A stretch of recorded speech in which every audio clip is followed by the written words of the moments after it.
they say that when they would bench Chodesh Elul, there were ladies in the Ezra Nashim would faint from fear because Rosh Hashanah was coming. I get nervous during this time of year. So don't be nervous. Don't be nervous. Really? Why not? I'll tell you why. Because most, I don't know if this is like, everyone says this, but everyone I've heard says this. Nowadays, we're not so good with the fear mahalach. It doesn't really motivate us to change so much, right? We need to focus on the positive, and the positive being that you're right. There's a Yom Adin coming up. That's a real thing, but nowadays we're very spiritually weak. We're not so spiritually sophisticated. So the best thing to do is to focus on the positive. That during Elul, Hashem is very close to us, and we have extra opportunities, and it's easier for us to come close to Hashem, and it's an opportunity that we don't have the rest of the year. And it's a very exciting time to help us come to Hashem, close to Hashem. I actually read, where was it? I think it was from Shlomo Hoffman, that even I think it was Rav Itzel Petterberger said that back in my Rebbe's day, back in the times of Rav Yisrael Salanter, to make like people like Yiras Ha'inish, to make people afraid, like that worked. That helped people grow in Avodas Hashem. But he says in our door, that doesn't work anymore. So that was Rav Itzel Petterberger. So we're talking about what makes people not want to do mid 1800s. No, people nowadays are like very anxious and nervous and like stressed out. Yeah, so like you tell someone, it used to be like 300 years ago. You tell people the Yom Adin's coming. Hashem's going to judge you, and horrible things will happen if you don't do tshuva. People are like inspired to do tshuva. Nowadays, if you say that, they just need to take Xanax and go to get kosher substances that will help them forget their problems. So most people, I don't know, you could be from the very holy people. I'm sure there are holy people that you know, but in general, from the holy people, I'm just nervous about the new year because I don't think I do everything right. Can I tell you a secret? Nobody does. Neither do I. Nobody, absolutely nobody. Nobody since Adam Harishon, before he sinned, is perfect. Nobody. Yep. Everyone may. Even though there are some groups of Hasidim that disagree, by groups I mean group.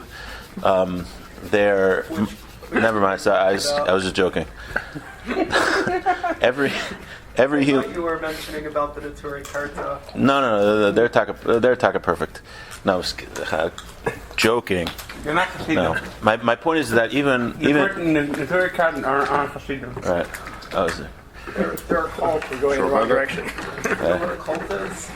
Anyway, even Moses sinned. Even Moses made mistakes. So we all made mistakes. And you know what? Even better, you know who knows you better than you? Hashem. Hashem gave us all positive attributes and negative attributes that we have to work on. And the pasuk says, "There's no such thing as a perfect person that hasn't sinned." Even very righteous people make mistakes. Didn't Yishai didn't do anything there? Didn't do anything yet. You have to understand what that means. I don't know what that means. But there is that Gemara. It was Shaul until he was a certain age also. But it's a pasuk. It's a pasuk in Koheles. So I have to see how that works out. But nowadays, for sure, there's no such thing as a perfect person. And even if right, so the famous thing from Rav Hutner, right? Sheva yipol tzaddik l'kam. A tzaddik falls 7 times and he gets up. So people think that means that a tzaddik is somebody he failed, but he kept going, and he's a tzaddik because he keeps going. Rav Hutner says no. That's not what it means. What it means is because he fell and he did averos, that taught him lessons that he was able to, and he did tshuva, that taught him lessons that he was able to grow from, and it's only because he made those mistakes that he was able to become a tzaddik. So the Yetzer Hara does something very, very tricky. The Arizal writes this. He says that a person should not get, the part of tshuva is feeling charata, feeling bad over what you did. But you should not feel so, if the Yetzer Hara tries to trick us that we start feeling so bad that we just stop doing mitzvahs. So when it gets to that point, when your charata interferes with you doing mitzvahs, then that's not a good thing anymore. The person does an avera. Okay, I did an avera. I feel bad about it, but now I move on. Time to move on. Don't get obsessed with the depression. He says you feel like a little bit. a little bit depressed. You do a little. I don't mean depressed. A little charata, regret, and then you keep on going. You keep on moving. Okay, before we start, I wanted to. That was good. Oh, Thank you. that wasn't me. It was Rav Itzel Petterberger, the Rav Hutner, and Rizal. So nothing original. Nothing original. But I just saw from Rav Yaakov Hill. He talks about how there's a lot of temptations around. A lot of us are not perfect nowadays because the world's pretty crazy. I don't know if you've ever been out there. It's nuts. Especially if I know you live in Lakewood, so maybe you don't get out much, but especially outside of Lakewood is like crazy stuff going on. All the liberal ideas. Lavdafka, everything depends what you mean, but there's a lot of crazy stuff. There's a lot of temptations that didn't exist back in the day.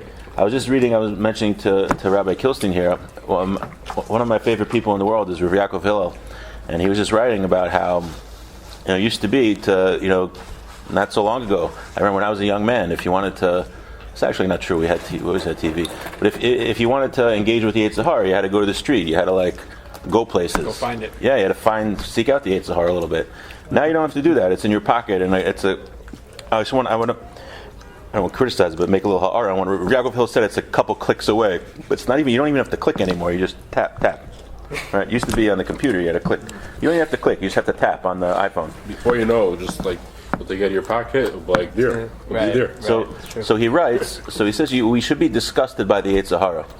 So he asked. I'm not sure if I'm quoting this 100% right. He asked one of his talmidim, who also has his talmidim, He asked his talmid. He says, How do you teach your talmidim to be disgusted by Olam Haza and the Yetzer Hara? He's like, I tell them that when they're eating chocolate, it should be disgusting to them. They shouldn't even enjoy the chocolate. So Rav Yaakov Hillel says, how can you say that? Chocolate is delicious, right? The Maisa, the Yetzer Hara is enjoyable, right? Yeah. What he has to offer is fun, right? There are fun things. Granted, you feel guilty. You eat a donut, right? That's good. Or eat chocolate, it's enjoyable. So Rav Yaakov Hillel's like, no, eating chocolate, that's good. You can't tell your talmidim that. He says like this, he's like, this is the mashal. Imagine all you eat is fancy, expensive Swiss chocolate, right? From Switzerland, it's $20 a bar, and that's what you eat. And then you run out. So you go to, I don't know, ShopRite, and you get a Hershey bar. It's disgusting. Yeah, Hershey bar. You're used to this fancy sweet chocolate, and you're eating this. This garbage, this Hershey's chocolate. He says, love Hershey's chocolate. What? Because you know why? Because you're not used to eating $20 Swiss chocolate bars. You're not used to it. If you were used to it, you'd be like, imagine someone who's used to drinking. Another muscle for those that you're used to drinking a $300 bottle of scotch. And then someone hands you a bottle of Chivas Regal. It's gross. It's disgusting. So he says that's how it should. Seeing your mom can tell the difference. Yeah, that's how it starts. He says when a person learns Torah and does mitzvahs and he really connects to it, it's such an enjoyment and it's such a fulfilling, blissful feeling that doing anything else is ridiculous. What I should stop learning to engage with the Yetzer Hara? That's disgusting. Why should I do that? It's not pshat that there's no hana. Yeah, you eat a donut, you feel good for a couple seconds, but I'm gonna stop learning doing that because for a donut, he says actually, he's like the Chazon Ish says, he writes that the most blissful feeling is after when you start learning 10 hours straight and you keep learning. It's the most blissful feeling you'll ever have. Can you imagine offering the Chazon Ish a donut? Hey, stop learning for a little bit, have a donut. What are you talking about? It's disgusting. I don't want a donut. I'm engaged in learning now. So this is the best thing ever. So that's what Rav Yaakov Hillel says. That's how we should view Olam Haza. Yeah, the more it happens naturally. You don't have to force it, right? I'll be honest. I enjoyed that challenge, but you get to a point where you're learning and you're so into it, and you're into Avodas Hashem. Challenge, yeah, okay, whatever. I have to eat because otherwise I'll die. As Rav Aaron Leib Steinman was like that. My Rishiva said his body was like a horse that he just rode on.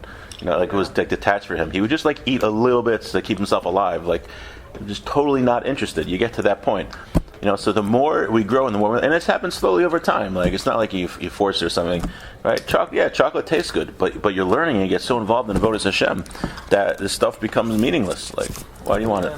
Okay, so did you learn the Derech Hashem for a little bit? Yeah, it was a little bit. Yeah. It was also not me. It was FREAKIN Phil, and this is going to be the Ramchal. So, yeah, I'm not saying anything for myself. That was great, David. Thank you so much. Rabbi Rosenthal. Okay, from Rabbi Hillel. If you want to read it, he's actually got. Yaakov Hillel has these like little pamphlets on Rosh Hashanah, Tshuva, and Yom Kippur. They're in like the front Judaic Plaza. You're walking like $4.50 each, but they're priceless. Okay, so we're learning about hashgacha. So the not like for a restaurant, but in our lives. Which also is similar.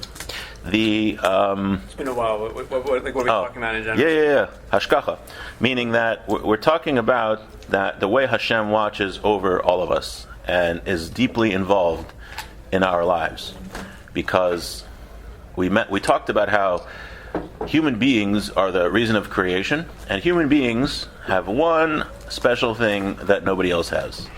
Probably more than one, but a main thing is we have free will.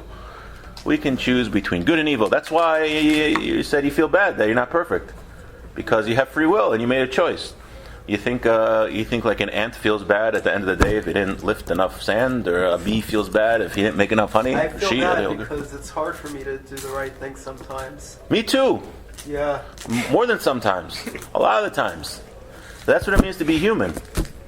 That's what it means to be human.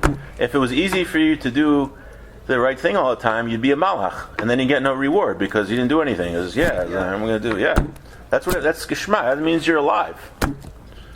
It's great.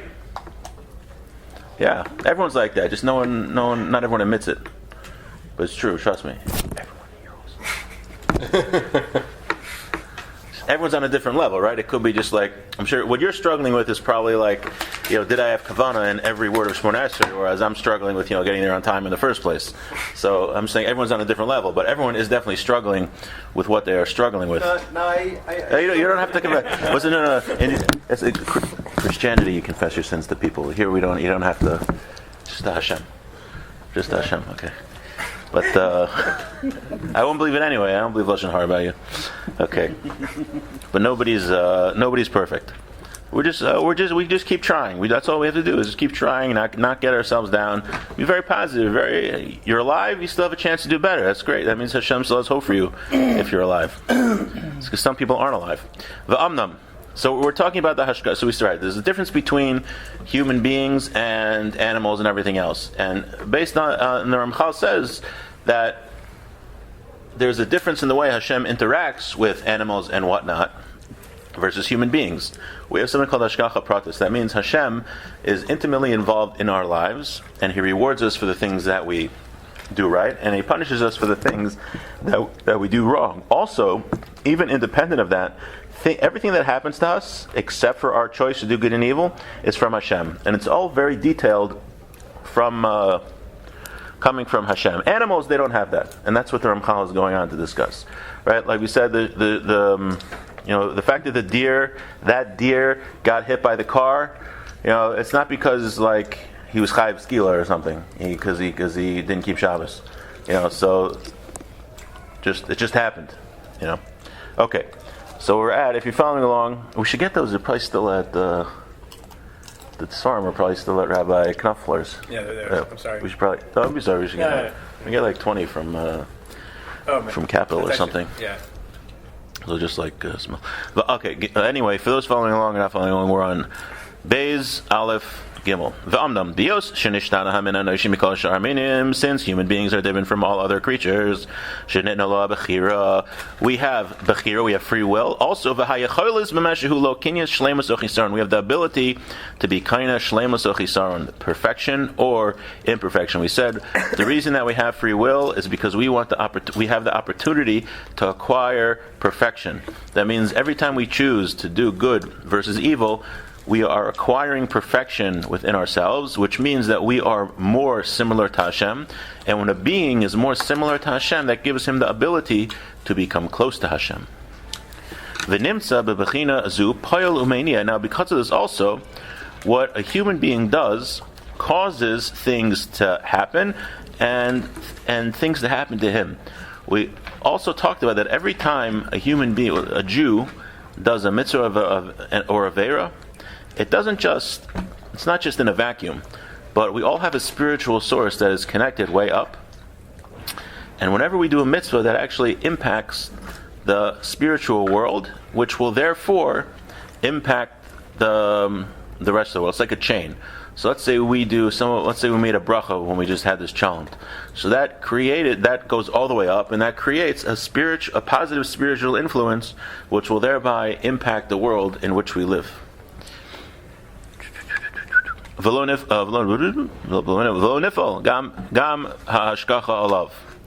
And things just don't happen for us. Okay. So since we're the only beings that have free will and make an impact in the spiritual world, it must be that Hashem's hashgacha, the way He watches over us, is different than the way He watches over other beings. Hine, yitztarach lahashkiach ulahashkef al prate ma'asav. That means Hashem watches over us, humans, on every detail of the actions that we do. Now again, don't get neurotic. This is not to get neurotic, but that Hashem. Don't worry. Yeah, no. I'm talking to myself also. We're not supposed to walk around like, guys watching me. Careful. Oh, all right, I did it like this. I shouldn't do it like this. That's not. Hashem wants us to be normal. Yeah, it'd be normal, right? Hashem created human beings don't function at their optimum state when they're going. Oh, did I do it like this? I should do it like this. Oh, maybe did I? I don't know. It's not good. But that means that He is watching us in detail. And it's not like Hashem's it's not like a human being watching us. Hashem, we have no conception of Hashem. In order that He watches over what He does, and then He gives him the fruits of what he does. So if a person's doing mitzvahs, he's going to get rewarded. If he does averos, not so much. He's watching over the deeds that a person does, the actions that he does, and the results of them. And then Hashem gives back to that person based on what he deserves for his actions. So again, you have a person that's doing mitzvos, and he's learning Torah. Hashem's going to give him positive things. Now, it might not be an olam hazeh, right? It might. We didn't talk about it yet, but there is something. He's going to talk about it later, more in depth. But there is such a thing as tzaddik v'ra'ah, that a person's doing all the right things, and in this world, it appears that very bad things are happening to him. So we'll have to discuss why that is. So we're talking about olam hazeh and olam haba. But that when a person does mitzvos, Hashem is saying, he's doing all these mitzvos, so positive things are going to happen to him based on his deeds. Mida keneged mida, and that's where we have the phrase mida keneged mida. And like we are going to explain. However, this does not apply to other creatures. Everything that happens to the creatures, they don't impact what happens to them at all. So even though we did discuss the seeming machlekes between the Ramchal saying here that Hashem, where we mentioned earlier that Hashem there's no hashgacha on a specific deer, that like this deer is going to live or whatever. It's like hashgacha on deer in general, that deer need to exist in plural. Why did I pick deer? It's cows. You mean beers? What? A beer. Beers. Bears. Oh, beers. All right. There's no hashgacha on a specific bear, that this bear, like Yogi, is going to be. For the older guys who know Yogi Bear, is that Yogi Bear is going to survive or not or whatever, but there is hashgacha on bears in general, that bears need to exist because they have to be a part of the ecosystem to provide for humans, however they do that. And then we discussed that it could be the Baal Shem Tov doesn't agree to that. Baal Shem Tov says that it appears to be on every single animal there is hashgacha. But even according to that, Rav Yaakov Hill, I forgot what he said. We mentioned it, but he worked it out that there's really no machlekes, like his mahalach. You had a kash. You said it sounds like from some of them it does sound like they're not like fitting into this machlok. Oh, right. Yeah, we probably only have like more than a minute. Okay, the last thing I'm going to. Oh no, I got to finish paragraph. But even according to that, I'm saying the specific bear is not going to be, what he does has no impact on the world that he should get rewarded or punished for anything. It's only for the species in general. According to what it is in its source. The idea is that right, every physical thing in the world, including bears, has a spiritual source. So that bears need to keep in existing. How so? By their spiritual source that keeps existing. But that's just as a species, not each specific one. But humans, that every individual human does things and impacts the world. He needs this thing called hashgacha pratis, that everything that he does is watched over and judged according to what his deeds cause. No less and no more. It's Hashem is very precise in what happens to us. And we will explain this more, God willing. And now we're up to the second chapter. The end.